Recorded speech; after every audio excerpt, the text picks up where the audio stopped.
আজ আমরা আয়তন এবং ক্ষেত্রফল বিষয় নিয়ে কয়েকটি আমরা সূত্র আমরা শিখব। তো আয়তকার ক্ষেত্রফলের সূত্র কি? তো আয়তকারের ক্ষেত্রে ক্ষেত্রফল সূত্র হচ্ছে দৈর্ঘ্য গুণ প্রস্থ বর্গমিটার।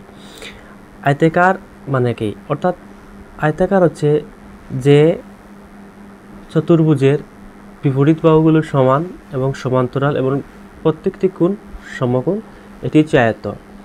তো আয়তক্ষেত্রের যে ক্ষেত্রফলের সূত্র হচ্ছে আমরা দৈর্ঘ্য এবং প্রস্থকে যদি আমরা গুণ করি তাহলে আমরা আয়তক্ষেত্রের ক্ষেত্রফল আমরা জানতে পারবো। তো আয়তক্ষেত্রের ক্ষেত্রফলের সূত্র কি? আয়তক্ষেত্রের ক্ষেত্রফলের সূত্র হচ্ছে দৈর্ঘ্য গুণ প্রস্থ। যখন দৈর্ঘ্য এবং প্রস্থ দুটি মিটার থাকে, মিটারে যখন গুণ হয় তখন বর্গমিটার হয়। তারপর দৈর্ঘ্য আমরা কিভাবে বার করব? একটি আয়তকারের ক্ষেত্রফলের ক্ষেত্রফল দেওয়া আছে এবং প্রস্থ দেওয়া আছে, কিন্তু আমরা দৈর্ঘ্য কিভাবে বাইর করব?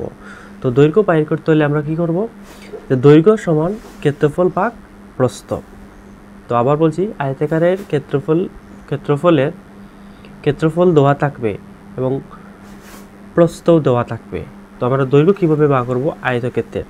তো আয়তক্ষেত্রের দৈর্ঘ্য বাইর করতে হলে প্রথমে আমরা লিখব দৈর্ঘ্য সমান ক্ষেত্রফল ভাগ প্রস্থ মিটার, ইনশাল্লাহ বাইর হবে।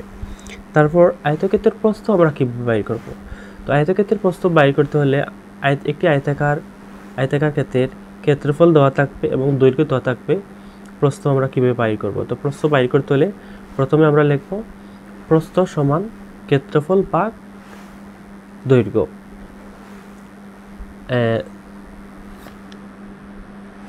তারপর আমরা আয়তক্ষেত্রের পরিসীমা আমরা কীভাবে বাইর করব?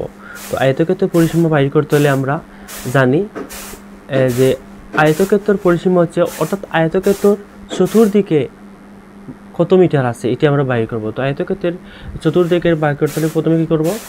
দৈর্ঘ্য যোগ প্রস্থ গুণ 2, অর্থাৎ দৈর্ঘ্য এবং প্রস্থ যোগ করে যদি 2 দিয়ে গুণ দিই তাহলে অপর দুই পাশের বের হয়ে যাবে। অর্থাৎ আয়তক্ষেত্রের পরিসীমা হচ্ছে চতুর্দিকে কত মিটার আছে আমরা এটি বাইর করতে হবে। তারপর আমরা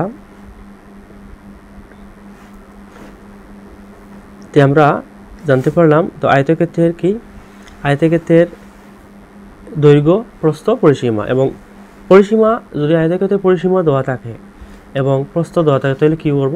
তো প্রথমে যদি আমরা পরিসীমারে 2 দিয়ে ভাগ দিব, তারপর তার এই মান থেকে আমরা প্রস্থ বের করব, বের হবে দৈর্ঘ্য। প্রস্থ আমরা কীভাবে বাইর করব? তো প্রস্থ বাইর করতে হলে প্রস্থ সমান পরিসীমা ভাগ 2, তারপর বিয়োগ দৈর্ঘ্য, প্রস্থ বাইর হবে। তো আমরা এই ক্লাসে আমরা শিখলাম যে আয়ত এবং ক্ষেত্রফলের সম্পর্কিত আয়তকার ক্ষেত্রে কীভাবে দৈর্ঘ্য বাইর করতে হয়, কীভাবে প্রস্থ বাইর করতে হয় এবং কীভাবে পরিসীমা বাইর করতে হয় আমরা শিখলাম।